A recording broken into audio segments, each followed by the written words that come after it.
Бизге логистик центрдин кереги жок. Кытай кирсе чыкпайт кайра. Кече 30 январда Ат башы районунда логистикалык борборго байланыштуу кайрадан нааразычылык митинги өттү. Анда чогулган кишилерге өкмөттүн Арын облусундагы ыйгарым укуктуу өкүлүнүн орун басары, Ат башы районунун акими чыгып сөз сүйлөштү. Жергиликтүүлөрдүн басымдуу бөлүгү борбордун Кытай инвестору курушуна караманча каршы болуп турушат. Буга чейин да мындай акция өткөн болчу. Бурулбасын эле деген ниеттебиз да. Буга чейин деле оокатыбызды тыңдап өткөрүп жүрдүк элек.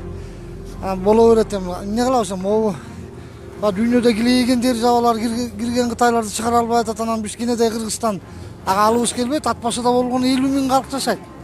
Ат башы районунун тургундары. Анан тиягынан 50 000 келсе, ал баттан эле көбөйүп, бири-бирин алып келип көбөйүп кетет да. Кереги эмне? Буга чейин деле оокатыбыз жүрүп атат да. Мына элдер бир чарчы квадратка жанталашат экен. Кокуй ушуну бербейли алалы депчи. Анан 200 гектарды эл менен чогултуп, эмне кылалы, момундай кылалы, момундай кылсак болобу дегендин ордуна 200 гектарды биздин жетекчилердин оосунан кетпейт. 49 жыл деген бул канына сиңип калыптыр. Мөөнөтсүз. Аны алдың да бир Кытайдын киргени 1000 Кытайдын киргени. Эр болсоң ошо Кытайдын анан эшигин аттап көр ошол жерде. 200 гектар эмес, чарчы метр квадратта бербеш керек Кытайга. Биз макул эмеспиз бугачы. Алып атабыз, мына жыргатабыз, гүлдөтөбүз деп атат. Балакетти жыргатабы, гүлдөтөбү. Экологияны сактайбыз дейт. Балакетти жыргатып контроль кылабыз дейт. Каякта контроль?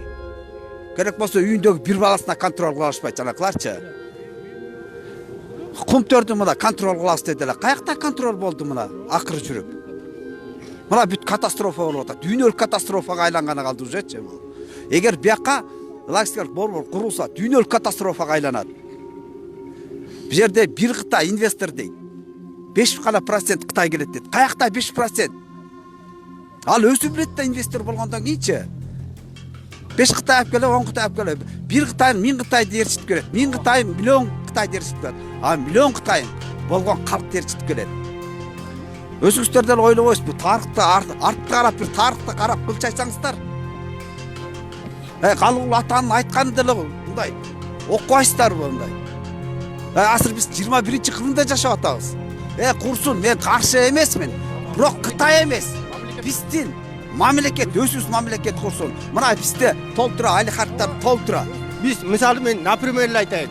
Ушу куланакка учкун менен куланакка чой жапты бердилер 49 жылга. Кана алганбыз, ала албай атабыз ошонучу. Кытайлар 49 жылга арендага берип атат. Ошону ала алабызбы Кытайлардан? Биз ала албайбыз. Кытайлар бизге кереги да жок. Биз өзүм ушул жерге сарай десем, өзүмө сарай жер беришпейт. Кандай камсыздандырып деп. Мага жер бербегенден Кытайларга эмнеге берет ошол жерде? Мен телефонумду айтам 075 90 16 16 ошол номерге чалгыла. Кыйын кишилер болсо, өзүм сүйлөшөм алар менен. Инвестор бир эле Кытай деп атат. Ал бир Кытайдын артынан 1000 Кытай туруп атат. Бир эле Кытайча ушул мамлекеттин акчасы жокпу? Бир эле Кытай деп атат ушул. Бир Кытайчалык акчасы жок ушул мамлекет. Өзү курсун, биз каршы эмеспиз. Мамлекет өзү куруп берсин. Өкмөт мүчөлөрү жана айрым депутаттардын катышуусунда элге түшүндүрүү иштери да буга чейин жүргүзүлгөн. Элдин талабы өкмөттүн экономикалык саясатына каршы келери айтылган. Кытай инвесторунан болсо кооптонууга негиз жоктугу да белгиленип келет. Бул бардыгы биздин Кыргыз Республикасынын мыйзамдарына бардыгына жооп берет. Эгерде мыйзамдар бузулган мезгилде биз өзүбүздүн укуктук нормативдик проекттардын негизинде бул нерсени кайра жоюп коюуга толук мүмкүнчүлүктөрүбүз бар. Ошондуктан биз бүгүн элге, карапайым элге баарын түшүндүрүп бердик. Курсаңар чек арага кургула айланайындар. Кытай бери келбесин. Кытайдын ар жактан эле товарын берип ары кетип турсун. Кытайлар басып кетет экен деп атат. Биз ушул нерсени алдын алганбыз. Эмне үчүн буга чейин логистикалык борборду куруу боюнча жергиликтүү бийликтин оюн эч ким сураган эмес. Аларга эч ким кайрылган эмес. Бул кандай болуп калды? Мына ушул суроого эч ким жооп бере албай атат азыр. Жергиликтүү бийлик атайын жашырган муну элден. Жашырса анда элди булар эмне жинди деп ойлойбу? Biz garant болуп беребиз. Биз силерге айтып атабыз го, башыбызды канжыгага сайып келип атабыз. Керек болсо, түшүнгүлө ушу силерге келген рызкыны четке каппагыла. Биздин уважаемая депутат аялыбыз мал болуп калыптырсыңар, жапай болуп калыптырсыңар дейт. ошо тетиакы жогорку кеңеште отурган аял ушинтип айтабы? Ушул жактан суранып келди эле, биз өзүбүз шайладык элек. Анан кайра бизди мына баягы малга теңеп атат. Баягы жуунтусуна тойгон тиги эсин асылат болчу. Биздин кыргыз жерлеринин көп эле жерин Кытайга берип атышат.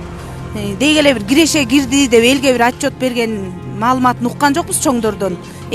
Жогорку бийликтегилерге деле ишенбей калдык. Баарын эле кыйратабыз деп берип атышат. Эч кандай бир жыйынтык уга элекпиз да, мындай Кыргызстан байыды дегенчи. Кыргызстан кедейликтин эле эмесине келди, Карыстан чыкпай эле келди. Мына үсөн кугушту берди, мына арпаны да беребиз деп атышат. Ошон үчүн чыгып атабыз эл пикетке. Урматтуу Сооронбай Шарипович, мен сизге кайрылуу жасайт элем. Ат башынын элинин, карапайым элинин, калың журттун атынан бизге эч кандай логистика борборунун кереги жок. Биз ушул убакка чейин эле жашап келгенбиз. Эгерде сиз дагы биз тарапта болсоңуз, эл тарапта болсоңуз, ушуну жакшы карап, ой жүгүртүп, ошо аппаратта иштегендерди көзөмөлдөп койсоңуз. Ат башыдагы чек арага жакын аймакта борбор куруу долбоорун ишке ашыруучу. Ат башы Кыргыз-Кытай эркин соода аймагы ишканасына кытайлык Лю Ин жана кыргызстандык Эмилбек Абдыкадыров ээлик кылат. Кыргыз ишкеринин айтымында логистикалык борборду салыш үчүн Лю Ин 280 миллион доллар каражатты түз инвестиция кылат. Башкача айтканда, мамлекеттен эч кандай кепилдик келишимдери жок. Курулушка каршы болгондор логистикалык борбор үчүн ижарага берилген жер кийин Кытайга өтүп кетет деп чочулашат. Мына милицияда бизди учетко алып атат. Көрүнүп жазып атат. Биз деген бул логистический борбордун салынышына каршыбыз. Биз ат башы тынч эле жашайлы, чынбы? Бизге деген аябай тең байлыктын деле кереги жок. Өзүбүздүн жашообузду өзүбүз кылып атабыз. Тынч жашап атабыз. Эч ким өкмөттөн жардам сураган жокпуз. Тим эле кыйратат деп атышат. Тияктын баары иштесе, элдин баары тим эле байыйт депчи. Кереги жок. 49 жыл эмес 40 күнгө бергилечи, кайра чыкпайт эч ким аяктан. Ошон үчүн биз ошого каршыбыз да.